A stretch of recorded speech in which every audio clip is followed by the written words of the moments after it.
પેડા બનાવી રહ્યા છે આપણે બનાવી, તો તે આપણે તમને બતાવી કઈ રીતે રેસીપી છે તેની પેડા બનાવવાની. તો આપણે માવો લઈ આવેલા છે અને અત્યારે જે રેસીપી ચાલુ છે તો ચાલો તમને બતાવીએ. આપણે જો ભાગ લઈ આવી છે. તો આપણે જો પેલા શું મૂક્યું છે, આપણે ખાંડની ચાસણી લેવાની છે ને અહીંયા આપણે જો માવો છે, જે માવો લઈ આવેલો માવો છે અને 300 ગ્રામ ખાંડ. મસ્ત જોક મારા રે. તો ખાંડની આપણે ચાસણી આવી જાય ત્યાં સુધી આપણે ખાંડને ગરમ કરવાની રહેશે, પછી આપણે પેડા બનાવવાનું જે કામ છે તે આગળ વધશે. હવે આપણે નાખીશું એની અંદર માવો, જે આપણે લઈ આવેલા માવો છે તે એડ કરીશું. 2 ડબરા 2 કિલો કિલો માવાને આપણે મિક્સ કરીશું નાખીને. लौंदा ऐठे पड़ेगा बहुत कीमती लौंदा है. હવે એને હલાવી લઈએ, સારી રીતે સકડાવી લઈએ.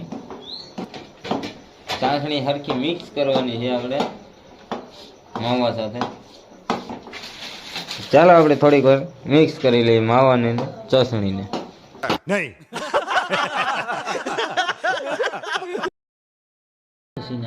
ફાઇનલી મિત્રો જો આપણે માવાના પેડા પણ બની ગયા છે. જો આપણે બની પેડા વારે છે. જો આટલા પેડા કુલ આટલા જ વેરા. હા 5 થાર વેરા.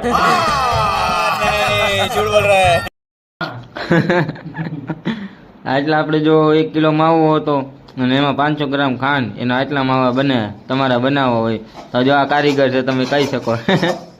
અડધા ખાઈ જવાના, અડધા દેવાના. આ રીતના કંઈક માવાની પ્રોસેસ છે. જો આપણે વારવાનું, માવો ચોરતા હોય એમ ચોરવાનો. એટલે લાડવો કરવાનો અને પછી ગોળ કરી નાખવાનો. આને ખાવો છે માવો. જો ઝીંકુડી છોકરી માં ઝીંકુડી પેડી. હાલો ટેસ્ટ કરીને બતાવો અમને. મેં માવો ખાધો. હાલો તમે ટેસ્ટ કરીને કહો. હા હાલો ભાઈ, મસ્ત રિઝલ્ટ આવી ગયું છે. કાંઈ નથી થતું. જો આપણે પેડા બની ગયા છે અને હાલો આપણે ખાઈ લઈએ પેડા અને પછી ખાઈને સુઈ જાય. રાજા હોય છોટા ખાઈને સુઈ જાવ આગળ છોટા.